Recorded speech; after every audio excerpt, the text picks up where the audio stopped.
консерватория. Спросите у каждого из этих студентов, 70 лет – это мало или много? Наверняка для них 70 лет – это солидный возраст, целая жизнь. А 4 года обучения, 4 года, наполненных ежедневными занятиями, лекциями, репетициями, 4 года, наполненных музыкой – это тоже немало. Как симфония, в которой все 4 части объединены замыслом композитора, его стремлением воплотить разные стороны жизни человека. В этих 4 годах есть все – драматизм, раздумья, мечты.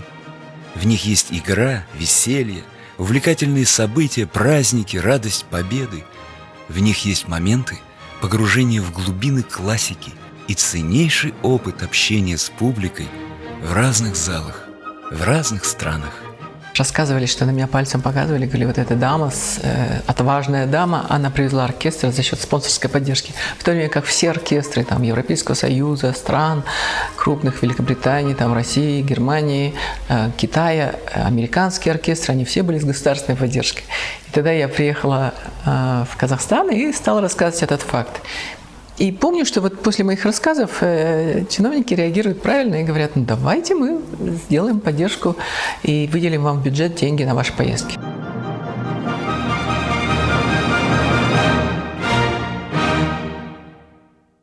Біздің студенттер басқа жоғары оқу орнының студенттеріне қарағанда басқаша, өзгеше деп айтуға болады. Себебі олар өнер адамдары, олар сахнаға шығады, олар өз өнерлерін бүкіл дүние жүзінде үлкен сахналарда көрсетіп жүр. Олар болашақта көптеген шыңдарды бағындырады деп сенемін. Видишь, как на всех континентах, каким востребованным становится музыка Казахстана. На всех континентах видишь музыкантов Казахстана. И поэтому не случайно так огромны связи нашей консерватории со всем миром. И когда первый раз вдруг я услышал наш оркестр под управлением французского дирижера. У нас тогда было большое сотрудничество с Парижской консерваторией. Я не поверил своим ушам.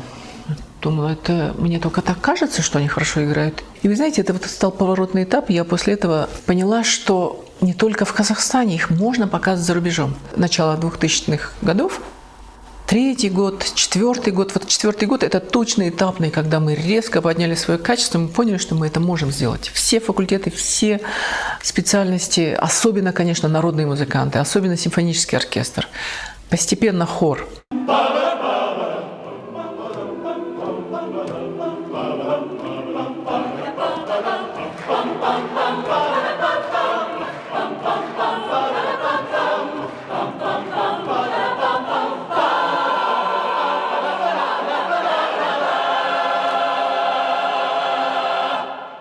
География наших поездок берет свой отсчет с 2008 года. Это был Крым, международный фестиваль творческой молодежи и студентов. Затем в 2009 году мы посетили Венецию. Там мы получили 2 золотых диплома. Затем в 2010 году наша самая крупная на сегодняшний день, самая значимая победа – это был Китай. На 6-х международных хоровых олимпийских играх нам удалось среди 33 коллективов, выступавших в нашей категории, нам удалось занять золотую медаль. И в 2012 году мы были в Вене, также на международном хоровом конкурсе имени Шуберта. Так же, как и в Венеции, нам удалось завоевать 2 золотых диплома. В мае состоялась уже концертная поездка, то есть впервые за много лет, как концертная именно гастрольная поездка за рубеж.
когда я работал в Лондоне и в Вашингтоне, для меня была большая честь принимать и помогать студенческому симфоническому оркестру нашей консерватории, выступать в Великобритании и США.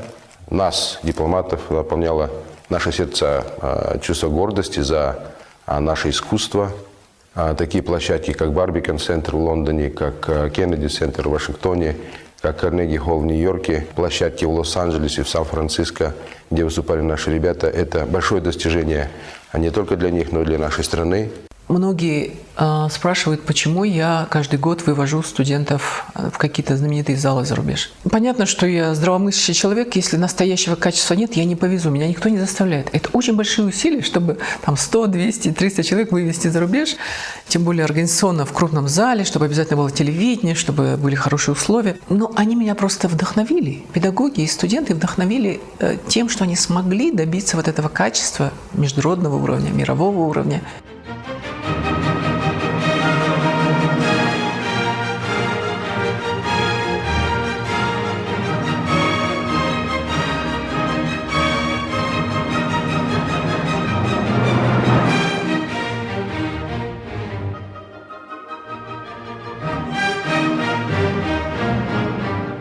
Да, мы с Женей Михайловной ездили в Петербург. Помню, она сказала нам слова вот эти перед выступлением. Ребята, говорит, конечно, репетиции, вот эти моменты, да, то есть мы прилетели, утром сразу концерт, в этот день устаешь, оркестр, 90 человек. И она сказала, давайте будем играть для Всевышнего, для Бога, да. И в этот момент, как бы все вместе мы собрались, и такое это чувство, знаете, не передать словами, когда весь оркестр одним таким вдохновением, одним дыханием играет, чувствует жест, чувствует мелодию, все это классно.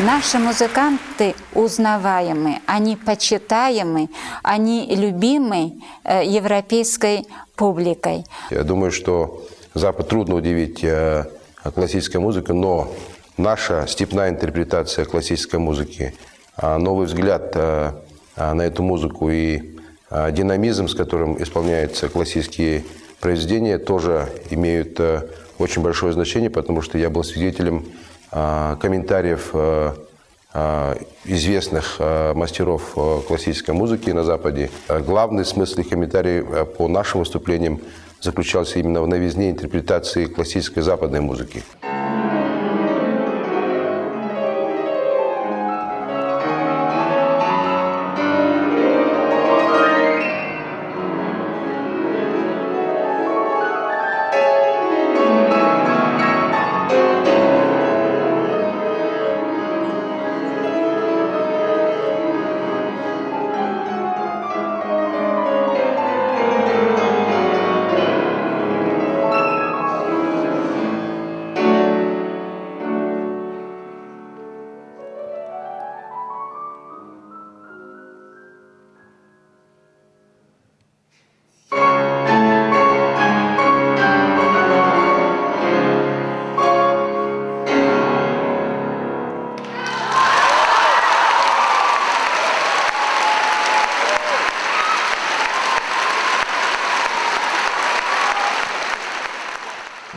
Завладеть чувствами зрителя, заинтересовать, увлечь, дать им что-то новое – в этом людям искусства принадлежит первое слово. Именно они могут преподнести обществу новые веяния, сформировать новые духовные потребности. Это все больше понимают люди с социально ответственной позицией.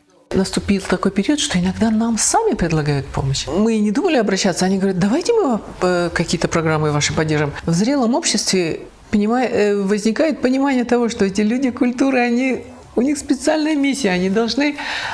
Тем, чем они занимаются, это очень важно для всего общества, для здоровья общества. Я очень сильно рекомендую всем, у кого есть время или возможность посещать эти концерты консерватории. Они уникальные, такое не увидишь нигде в мире. С особой гордостью я могу назвать очень много компаний. Это, конечно, и Казкоммерцбанк, это и все национальные компании Казахстана. Кигок, Тимиржалы, Казмунайгаз. А вот после того, как они все объединились и стали под управлением Самрұқ-Қазына, вот уже второй раз у нас Самрұқ-Қазына является генеральным спонсором проектов, годовых проектов консерватории.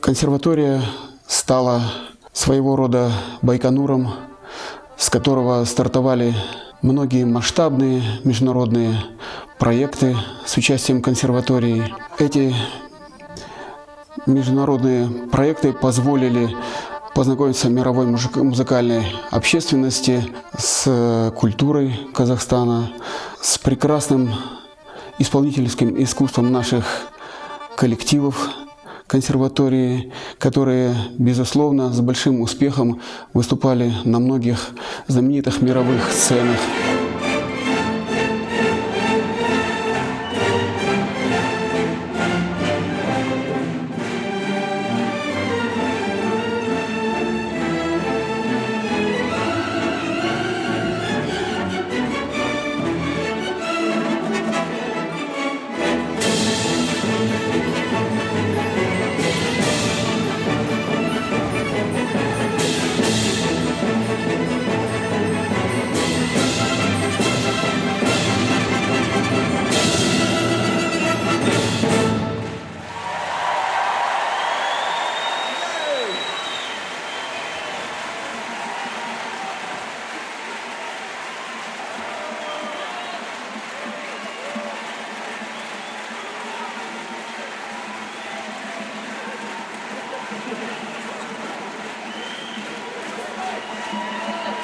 Весь зал, и в том числе я, мы подскакивали и хотели тоже быть участниками того действа, которое происходило на сцене. Потому что каждый играющий в симфоническом оркестре, каждый играющий в оркестре национальных инструментов, у каждого студента горели глаза. Каждый из них понимал, что он делает какое-то чудо, которое для каждого человека сейчас очень необходимо. Каждая национальная культура – это целая галактика во вселенной культуры. Казахская музыкальная культура обладает мощным гравитационным полем, которое привлекает слушателей в разных странах. В этом поле посредством музыки передаются жизненные установки казахского народа и его видение мира. Овладевая языком музыки, студенты консерватории учатся передавать переживания, образы, мысли своих соотечественников, доносить их до представителей самых разных стран и социальных групп.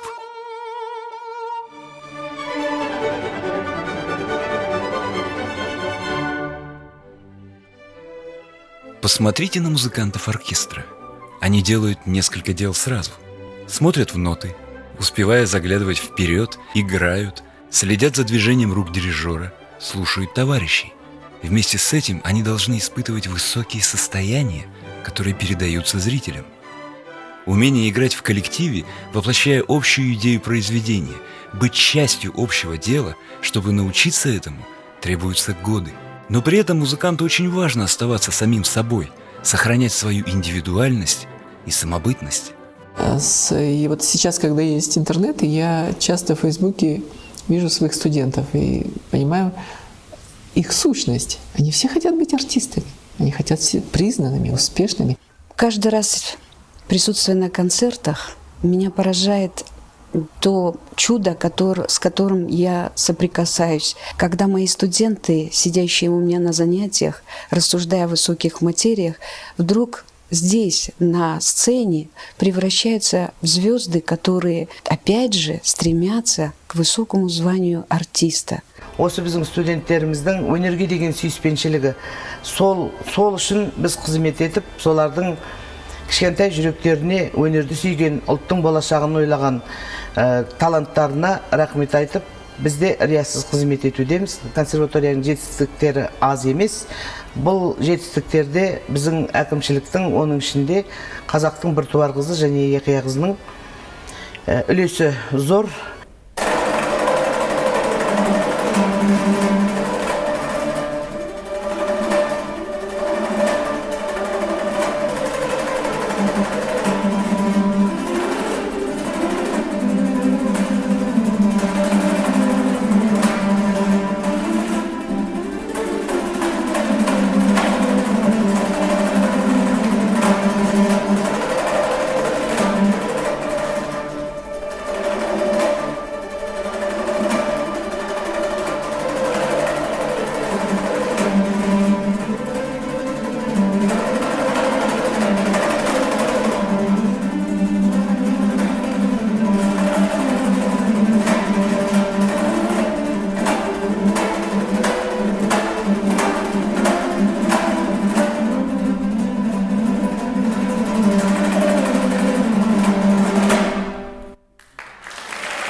Опять-таки примета нашей страны, что в нашей стране, которая сейчас так бурно развивается, мы нашли такую форму, что впервые в стране это сотрудничество учебного заведения и медиахолдинга. До сих пор не было, прецедентов не было. Многие говорили, сейчас радио никто не слушает. А многие говорили, ну, классика это так, ну, сейчас очень важно все-таки вот народную музыку или там еще. Ну, не знаю, что только не говорили, но почему-то не получалось. Скорее не должно было получиться, чем получилось бы. А то, что получилось, это волшебство нашей страны. И сейчас столько благодарности, столько людей не просто говорят, ой, как хорошо, что классика, а со страстью говорят о своем чувстве благодарности, о удовольствии, что они слушают классику. Честно говоря, я столько не ожидала.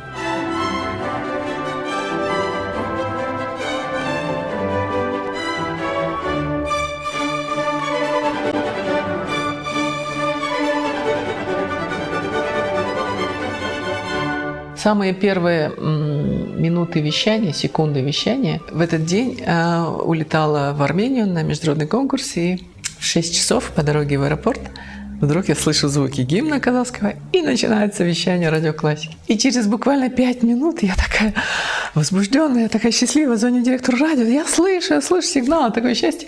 Через 5 минут звонит наш легендарный Сахадат Нурмагомедов, генерал армии, Халк Кахарман, и говорит: Жания, я слушаю радиоклассика. Эта музыка мне продлевает жизнь. Спасибо тебе большое. У меня, знаете, у меня просто слезы на глазах были. Потому что, знаете, сейчас тоже обсуждаются эти вопросы абсолютно серьезно. И учеными, и социологами, и более узкими специалистами. А вообще, нужна ли классическая музыка как таковая? Или профессиональное музыкальное образование? В этом отношении я думаю, что консерватория достаточно мобильна. Эта мобильность, тоже откровенно скажу, не была присуща изначально. Она как бы инсталлирована, она привита. Я думаю, что в этом велика роль инициатора, первого руководителя. Конгресс ЮНЕСКО, прошедший в Сеуле в 2010 году, отметил тенденцию по возвращению искусства во всеобщую образовательную практику. Вывод из приведенных авторами докладов был таким: художественное образование вообще и музыкальное в частности является сильнейшим катализатором и стимулятором умственной деятельности, к чему бы эта деятельность ни относилась – к науке, политике или литературе. Это также подтверждает тот факт, что многие из нобелевских лауреатов получили в детские годы художественное образование и занимались искусством на протяжении всей своей жизни. И вот я помню первые мысли, 98 год. У нас есть такая белая книга, в которой мы писали свои, это музыкального агентства «Классика», в котором мы писали свои планы. Там было радио «Классика», конкурс пианистов, фестивали, строительство зала. Ну, какие-то очень невероятные вещи были написаны вот просто навскидку, как планы, многолетние планы. Вот сейчас я читаю это и понимаю, давно выполнили и перевыполнили все планы. Нельзя не поблагодарить, конечно, и руководство нашей страны, нашего президента, который сам блестящий музыкант, обладает удивительными музыкальными способностями. И в самые тяжелые годы, я говорю ответственно, как в то время министр науки и образования, в самые тяжелые годы он давал задания, мы поддерживали консерваторию, покупали инструменты, когда был кризис, не было денег, но в первую очередь поддерживались люди искусства, поддерживались наши дети. Национальная музыка не должна оставаться архаичной, древней какой-то. Она должна жить со временем, обновляться. Для этого, конечно, нужны композиторские труды, аранжировки нужны, новое понимание, новые прочтения. Я понимаю, вот виртуозное исполнение – это желание их приспособить к современности нашей музыки. Слава! Осының барлығына көңіл беру керек, уделять надо внимание. Но мы никогда не должны забывать о мировой музыке, о классике. Мы стремимся быть наравне со всеми. Мы стремимся быть конкурентами. И я думаю, что наш президент, наше государство, они просто берут лучшие примеры для развития государства и видят, что если мы хотим развивать экономику, то тогда и культура должна быть на первом месте. Во всяком случае, очень важно, чтобы население было культурным. И тогда мы, люди культуры, мы чувствуем, что мы нужны, что мы востребованы, что к нам есть внимание. Тогда у нас есть вдохновение. Понимаете, если нам некому это демонстрировать, мы так закисаем, мы такие скучные, унылые и неинтересные. А когда есть интерес, даже нам не так много денег нужно, внимание нужно, да? И тогда у нас просто крылья вырастают, и мы начинаем действительно парить, творить, наслаждаться красотой музыки. Мышление музыканта отличается тем, что оно полифоническое, вне зависимости от инструмента, на котором человек играет. Полифоническое восприятие мира, полифоническое восприятие пространства и времени. Вот чем еще может поделиться настоящий музыкант. Многомерное восприятие действительности, в которой есть и большие темы, и скромные мелодические линии. Сама жизнь требует такого понимания. Симфония мира, она звучит непрерывно. Прислушайтесь, и вы услышите ее полифонию. Прислушайтесь вместе с музыкантами, и вы услышите ее красоту.